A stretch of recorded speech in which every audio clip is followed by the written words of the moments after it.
2011 সালের পরে মুখ্যমন্ত্রী বলেছিল বদলা নয় বদল চাই। মুখ্যমন্ত্রী সেই লাইন থেকে ফিরে এলেন, এখন বলছেন যে যেমন পারেন নিন, বুঝে নিন, ফোর্স করুন। কি বলবেন এটা? ফোর্স করুন বলছেন আপনি যেটা ভাই, কালকে রাত্রিবেলা আমাকে আলিপুর কোর্টের একজন তৃণমূলেরই আইনজীবী আর কি, আমাদের একটা কমন গ্রুপ আছে সেখানে, যাই হোক আমরা কিছু রাজনীতি চর্চা করি, সেখানে সব পলিটিক্যাল পার্টিরই লোকজন আছে। ভাই যে প্রশ্নটা করলেন সেই সেম জিনিস আমি কালকে রাত্রে 11টাতেই ফেস করেছি।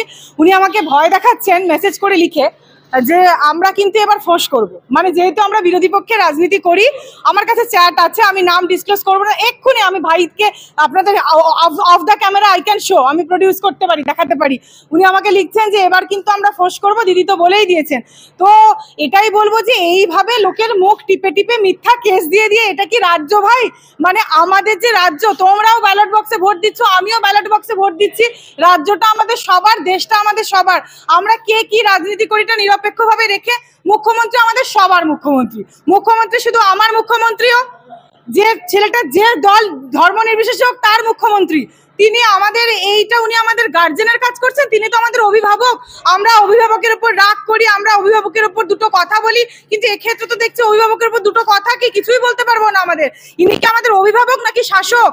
উনি বলেছিলেন বদলা নয় বদল চাই, সেই জন্য 2011 সালের পরে দেখছি উনি এসেছিলেন ভোটে অনেক লোক বাড়ি ছাড়া, লোকসভা প্রত্যেকটা ভোট হলেই কারণ উনি বদলা নিচ্ছেন, উনি বদল করছেন না। যদি উনি ফোর্স করতে বলেন তাহলে সাধারণ মানুষের কি অবস্থা হতে পারে? মুখ্যমন্ত্রী যদি এইরকম ভাবে ফোর্স করতে বলেন তাহলে সাধারণ মানুষের তো আজকে আমরা দেখতেই পাচ্ছি এত লোকের মাথা ফেটে যাচ্ছে, এত লোক নিখোঁজ হয়ে যাচ্ছে, সেগুলো রিপোর্টও হচ্ছে না।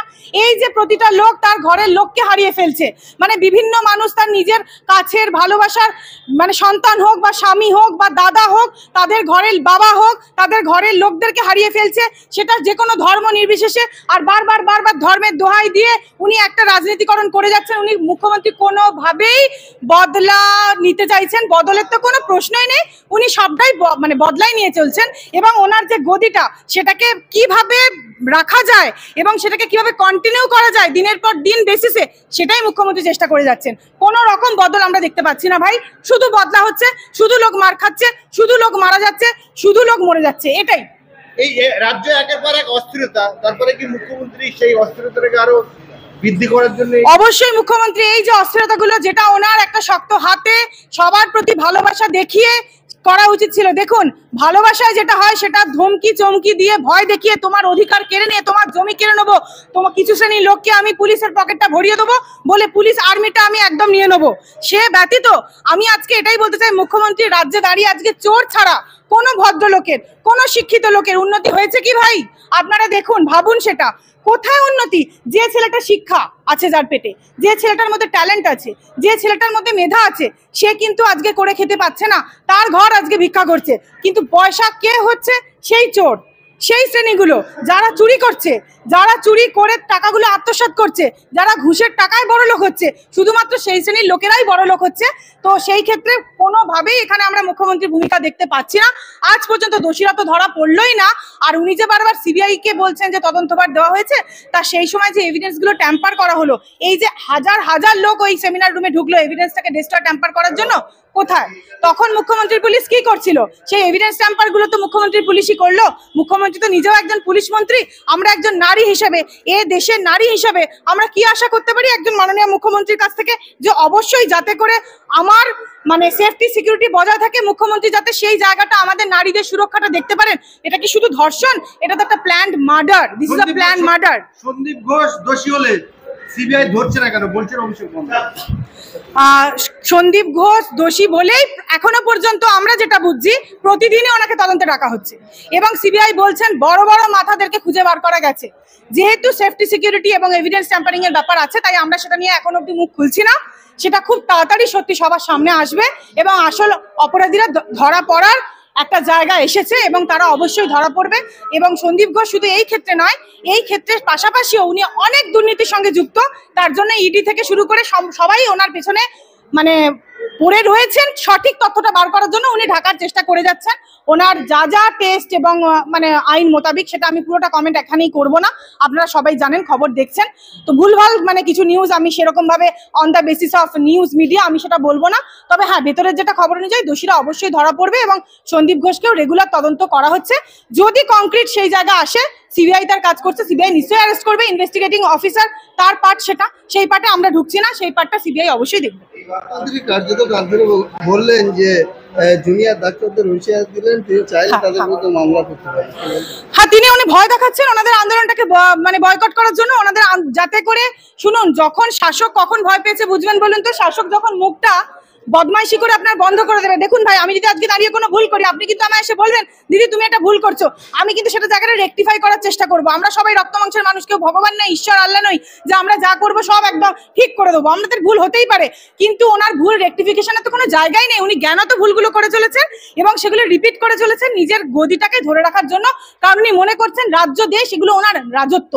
উনি মনে করছেন না এটা আমাদের যে জনগণের ডেমোক্রেসিটা, যে আমাদের পাবলিকের, আমাদের যে রাজ্য, আমাদের যে এখানে শ্বাস নেওয়ার, আমাদের যে এখানে দাঁড়িয়ে মানে কাজ করার, আমাদের প্রফেশনটাকে হোল্ড করে নিয়ে যাওয়ার, আমাদের বাবা মায়েদেরকে খাওয়ানোর জন্য আমাদের রোজগার করার, এই যেটুকু আপনারা আমরা সাধারণ মানুষ আমরা যেটা চেষ্টা করে যাচ্ছি, উনি মনে করছেন না সাধারণ মানুষের সেই অধিকার নেই। ওনারই অধিকার সাধারণ মানুষ কিভাবে চলছে। আর একজন ডাক্তার, তাকে যদি বলছেন যে এফআইআর দেবো, এফআইআর দিলে তোমাদের সরকারি জায়গায় তোমরা আর ফার্দার কন্টিনিউ করতে পারবে না, কাজ করতে পারবে না, ভেরি গুড। ডাক্তার উকিল তো কি হয়েছে? আমাকে যদি কেউ মনে করেন রাখবেন, আমাকে যদি আপনারা 10টা এফআইআরও দেন, ধরুন এই আমি এত কথা বলছি বলে, আমি প্রতিবাদ করছি বলে, কি হবে? আমি একটা উকিল ডাক্তারের কোনোদিনও ভাতের অভাব হয়? তাদের কি সরকার লাগে? সরকারের একজন উকিল ডাক্তারকে লাগে। আমরা ঘরে বসেও আমরা আমাদের কাছে লোক আসবে, আমরা কাজ করতে পারবো। একজন ডাক্তার তার নিজের যে বেডরুম সেটাই তার চেম্বার প্লেস, সেখানেই সে তার কাজ এক্সারসাইজ করার জন্য যথেষ্ট। আশা করি ডাক্তাররা যখন এতটাই, তারা যখন মেডিকেল এই যে মানে প্রবেশিকা পরীক্ষা পাশ করে এসেছেন, তাদের মধ্যে যথেষ্ট মেরিট আছে। আমি আশা রাখবো তারা অবশ্যই এই কথায় কোনো রকম পাত্তা দেবেন না এবং তারা তাদের লক্ষ্যে সচল থাকবেন ডাক্তাররা। কামধনি নির্যাতিতা বিচার পায়নি, আনিস খান বিচার পায়নি, পার্ক স্টেটে বিচার পায়নি, হাসখালি বিচার পায়নি, কারণ সব সিআইডি ট্যাম্পার করেছে, সব রাজ্য সরকার সিআইডি ট্যাম্পার করেছে বলে। কিন্তু সিবিআই হাতে এই আর্জিকল মামলা চলে গেলে তারা জাস্টিস চাচ্ছেন। তারা বলছে নতুন আইন করে বিভিন্ন রকম ভাবে তাড়াতাড়ি শাস্তি পায়, সেগুলোকে আমরা ব্যবস্থা করবো। তাহলে রাজ্যের হাতে যে ক্ষমতাগুলো রয়েছে, যে নতুন আইন মুখ্যমন্ত্রী করবেন বলছেন? না, নতুন আইন তো মুখ্যমন্ত্রী করতে পারেন না ভারতীয় সংবিধান অনুযায়ী। হ্যাঁ, সেটা উনি বিল দিতে পারেন, সেটা পাস হবে কিনা সেটা কি মুখ্যমন্ত্রী করতে পারেন? এটাও খুবই বোকা বোকা একটা কথা। আর কোনোদিনই 10 দিনের মধ্যে ট্রায়াল প্রসেস দেখুন ভাই শেষ হয় না, আপনারাও জানেন। উনি যেটা বদমাইশি কি হচ্ছে, প্রথমে এভিডেন্স গুলো ট্যাম্পার করে দিচ্ছে। কামদুনি কেস বলুন বা আপনি আনিস খান কেস বলুন, সব কেসে হচ্ছে কি প্রথমে এভিডেন্স গুলোকে ট্যাম্পার করে দিচ্ছে। ব্যাস, এভিডেন্স ট্যাম্পার করে দিল মানে ওর তো বুকে বল চলে এলো, ব্যাস এভিডেন্স তো ট্যাম্পার হয়ে গেছে। এবার আমি সিবিআই এর ঘাড়ে দিয়ে দেবো বা অন্য কোনো এজেন্সির ঘাড়ে দিয়ে দেবো যে দেখো সিবিআই কাজ করতে পারলো না। কিন্তু আগে প্রিমা ফ্যাসি কার আইনটার রক্ষা, প্রিমা ফ্যাসি রাজ্যের হাতে, রাজ্য পুলিশের হাতে। যে এইখানে দাঁড়িয়ে ধরুন একটা কিছু হলো, দেন প্রথমে পুলিশ আসবে স্পটে, সে রাজ্য পুলিশ।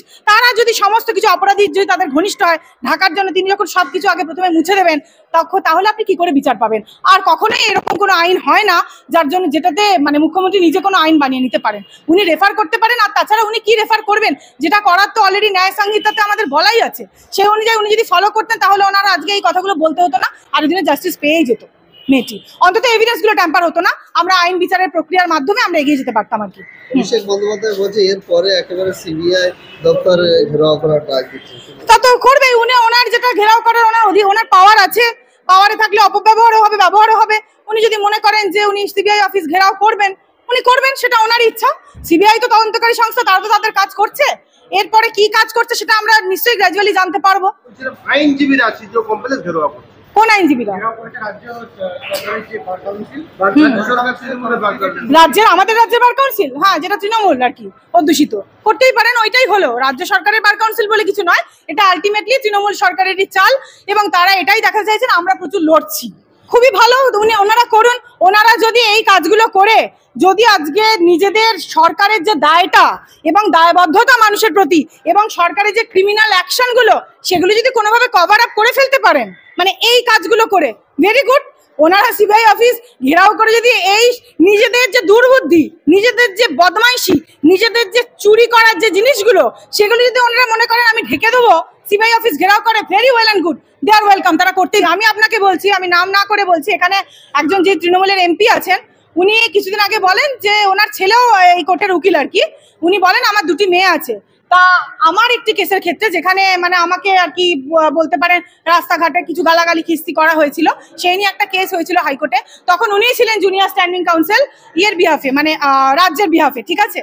তো তখন উনি কিন্তু কোনো রকম সহযোগিতা, আমার পার্সোনাল এক্সপিরিয়েন্স থেকে আমি আপনাকে নাম না করেই বলছি, এবং উনি আমাকে ভয় দেখানোর জন্য ঘরের মধ্যে নোটিশ পাঠিয়েছেন ওনার পুলিশ দিয়ে রাত্রি 10টার সময়।